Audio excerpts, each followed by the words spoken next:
Hey, I've got a question for you on Daily Hope today. Do you know what it is to suffer for Christ? It's really any time that you choose to do the right thing and life gets uncomfortable as a result. Now, very few of us will suffer as much as Paul the Apostle, who was literally beaten and shipwrecked and whipped and hated and imprisoned physically for Christ. But we do suffer for Christ. Sometimes in the unseen realm, there's oppression. Sometimes there's people who don't want to have a relationship with us. There's different ways we suffer for Christ, and that's a big part of the story behind this book of the Bible, 2 Corinthians. You see, Paul, the apostle, had been a founding apostle of this church at Corinth, but now he's busy on missionary journeys away from Corinth. And we saw in the book of 1 Corinthians that these young believers in this metropolis, well, they got tipped over by all kinds of false teaching. So the book of 1 Corinthians, Paul wrote to instruct and correct them. You can imagine a group of hundreds, maybe a few thousand people, we don't know the exact size, and kind of the top leader is gone. There's an old saying, when the cat's away, the mice will play. Well, sure enough, with Paul being gone, it gave these kind of alpha leader type personalities, including some false teachers, the idea that they could maybe take over this church. But they wanted to take it not just in a different direction, but away from Christ. And so Paul is from a distance trying to keep the thing together and keep it all about Jesus.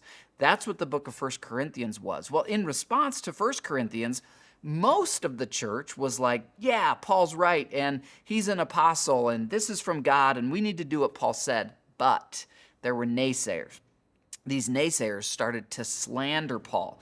And so if you put yourself in Paul's shoes, he most likely doesn't have a wife or kids. Well, actually, we know for sure from 1 Corinthians that he didn't at this point anyway. He's single. These churches, his love for Jesus and what he's doing, it's all that he has. It's his life passion. And now he's being falsely accused. He's being slandered. This is a great suffering for Paul. So he really writes the book of 2 Corinthians to validate his credentials as a spiritual leader. And you'll hear him say things like, I feel foolish having to write this out. It sounds like I'm bragging, but I'm not bragging. I'm telling you guys, these are my credentials to be your apostle and be pointing you to Christ. So it's a really biographical, kind of autobiographical letter. It's a very vulnerable letter. And a lot of that emotion is what Paul has in mind here in 2 Corinthians 1, verse 5, when he says this, the more we suffer for Christ, the more God will shower us with his comfort through Christ. It's a short verse, but it's a profound verse.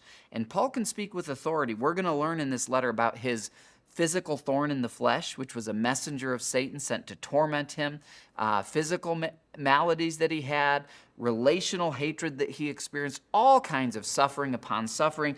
And Paul says here, as your suffering escalates, the grace of God and his comfort to you will escalate with it. It's a really interesting principle, and it's something you can claim in your suffering. Whenever your suffering increases, God's going to increase his comfort to you, and he'll increase your capacity to go through it as you stay rooted to Christ, as you stay connected to him.